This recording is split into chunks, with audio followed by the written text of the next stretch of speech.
akiwa kimbilio lako.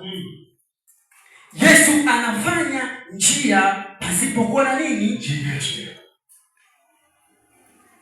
Kuna mambo mengi ambayo kwa akili zetu hatuwezi kabisa. Kuna mambo mengine ambayo bila elimu ya Mungu hatuwezi. Ndio. Inafikia sehemu tunakuwa wenyewe. Inafikia sehemu hatuongezeki. Ndio. Sio kwamba akili hatuna, tunazo, lakini hatuna akili ya kutoka juu. Amina. Bwana Yesu sasa. Kwa hiyo Mungu akiwa kimbilio letu, anatufanyizia njia sehemu ambapo hapana nini? Hapana njia. Kuna wakati mwingine unaona mambo hayaendi. Ni mume wako alikuchumbia mkafunga ndoa, lakini ukimwangalia unaona kama vile humuelewi. Kwa burusu ama njano humuelewi.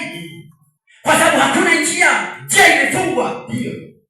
Ukimwangalia mke wako humuelewi. Ni yule ambaye ulifunua siku ile shela, ukauliza mchungaji ndio huyo, ukasema ndio huyo, watu wakapiga makofi. Lakini kuna wakati unafika humuelewi kwa sababu njia imefungwa. Kuna wakati mwingine watoto ni wako ulizaa mwenyewe. Wewe ni mama ulienda leba, manesi wakwambia sukuma mtoto atatoka. Wakati mwingine ulishindwa, wakakupanda mikasi lengo mtoto atoke. Mtoto akazaliwa ukamkuza, ukamsomesha, akaona kazi yake, lakini inafikia sema humuelewi kwa sababu shetani amefunga. Hakuna njia kabisa. Leo unaanza kusema kwamba siku hizi mimi usimuelewi.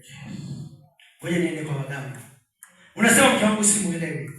Ngoja niende kwa waganga. Unasema mtoto wangu mimi siwaelewi siku hizi. Ameajiriwa ni askari somewhere. Ameajiriwa daktari somewhere. Lakini sioni matokeo mazuri.